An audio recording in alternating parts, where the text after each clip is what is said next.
With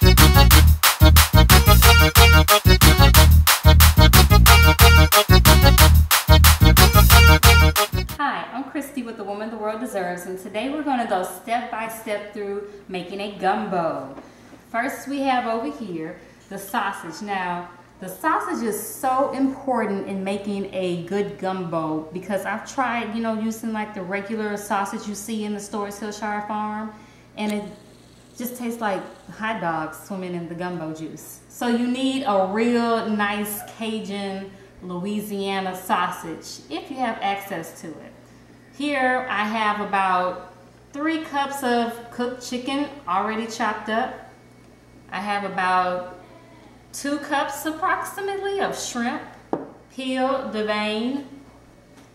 Here is my base for my gumbo. It's a chicken stock that I made. If you do not know how to make chicken stock or you do not feel like making chicken stock, there is always Swanson. And if you do use Swanson, you'll just need to have about 2 of these. So we'll move on down. We have our tomatoes. It's about a cup of chopped tomatoes, a cup of chopped onions, a cup of chopped bell peppers. I have about a cup of okra, and then I have 3 garlic cloves. So let me tell you something about the Holy Trinity. When you're making a gumbo, you have to have the Holy Trinity, which is the onion, the bell pepper, and the celery. Now, the thing with that is my husband doesn't like celery, and even when I try to sneak it in food, he can always taste it. So since he will be eating this, I'm not putting the celery in, but usually you can do about a cup of celery, and you can even chop the leaves up. The leaves have amazing flavor in it. But I will be having the garlic in the celery's place. So what we have here is the cup of okra and the cup of chopped tomatoes. And this is what makes your gumbo a Creole gumbo. Cajun gumbo, typically they have dark roux. Creole gumbo, you can usually count on the okra and the tomato in the gumbo. So we're going to start off by making our roux. Some of the stuff we won't be adding right away. Some of the stuff we will, mainly the vegetables. But you will start off with adding our roux, and we'll go over to the stove. Now, one tip that I was given is you always want to have your pot waiting on you, not you waiting on the pot. So while I was explaining the ingredients, I've already cut my pot on to low. So it's been over here heating up for me. Now what I'm doing right now, I am adding half of a cup of canola oil. This is going to be the basis for your roux. Oil and flour is what makes your roux a roux.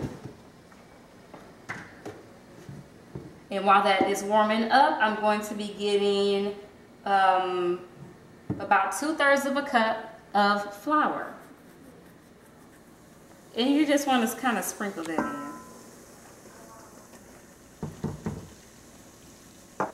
So you want to kind of mix it together, not kind of mix it together, you want it mixed together because you want it nice and blended together.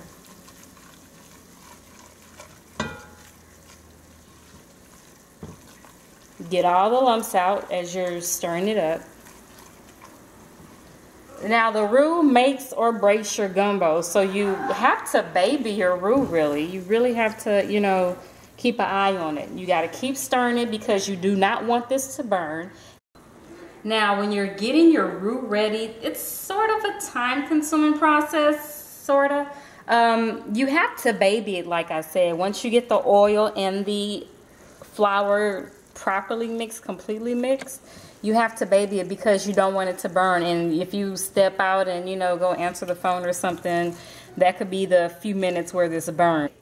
And over here, I have brought all of the ingredients that I'm going to need to put in there as the time goes on. The reason being, just like you don't want to have to wait on your pot, you want the pot to be waiting on you. You want to have all of your stuff ready so you can just, put it into the pot when the time is right.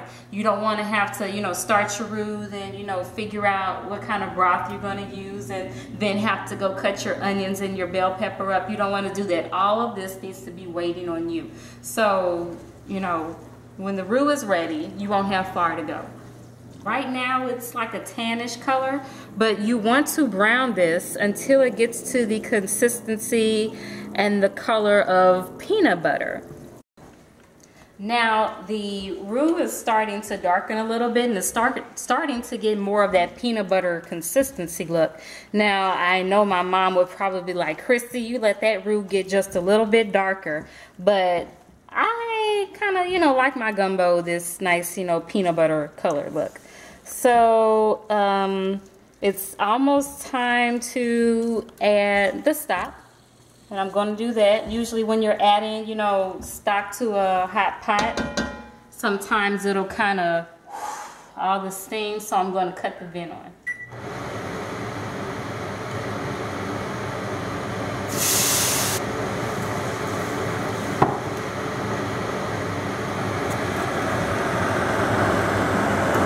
And you're just going to stir to incorporate the roux and your chicken stock. So once it's stirred fairly well, what you want to do is add your okra, or so you can see being added. You want to add your onions, and you want to add these things first.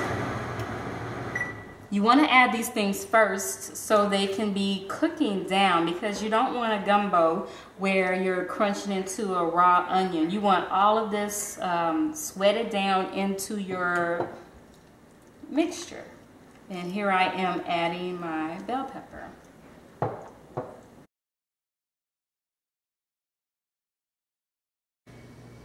Before I started stirring it again, you could tell that it started to come to like a very slight boil. That's what you wanted to do, a very slight boil, not a roaring, am I saying that right? What? Not a big boil. You just want it to kind of simmer a little bit. And you will let it simmer for about 25, 30 minutes.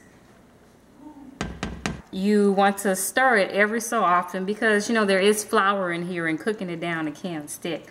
So meanwhile, we have about maybe 10 minutes left on simmering this down.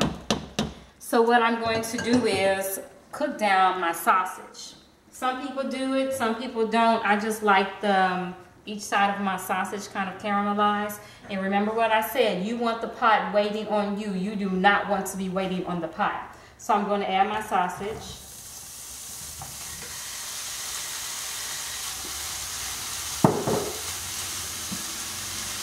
And I'm just going to fry it down for about 5 minutes. So the sausage has been cooking down, frying down for about 5 minutes or so. I just cut the stove eye off, and now I'm going to take it out with a slotted spoon. Reason being is it cooks out the fat of the sausage. I mean, the sausage is still going to taste good, but you don't want to be dumping all that fat in your gumbo and have all the like a film of grease on the top of your gumbo. So that's not cute. So I'm going to take it out, kind of shake it a little bit, let that fat drain off, and then put it back in the bowl. The sausage is cooked down, and I am going to add that to the pot.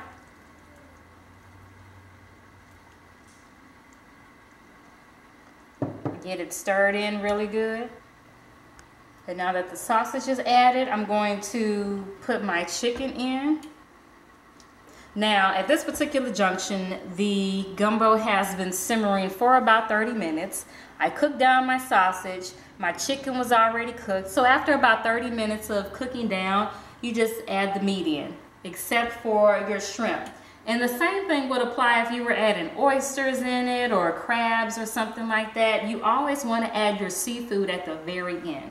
So I've added the meat, and I'm cutting down my fire, or it's not fire.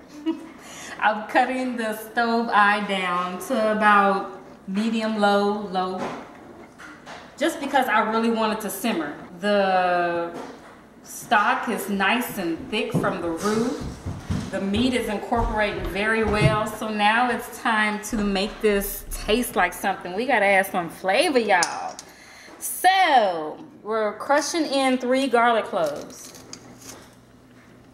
Now, I've crushed 3 cloves of garlic in here. I've added my tomatoes, they're cooking down, and I've added my shrimp. You can kind of add those all at the same time. Also, I have put my seasoning in. Now, once you add your chicken and your sausage, you really don't have to let it sit for too long because your chicken's cooked, your sausage is cooked. So I'd say maybe like let it cook down for like 5 minutes and then add your tomatoes, onions, and shrimp or whatever seafood you want to put in there. I'm sorry, not onions, garlic, ew. Okay, so I have my seasoning.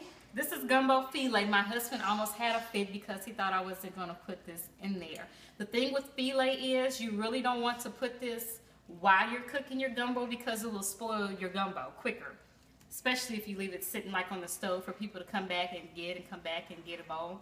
So you add the filet to your bowl individually. I put in about a tablespoon of garlic sea salt.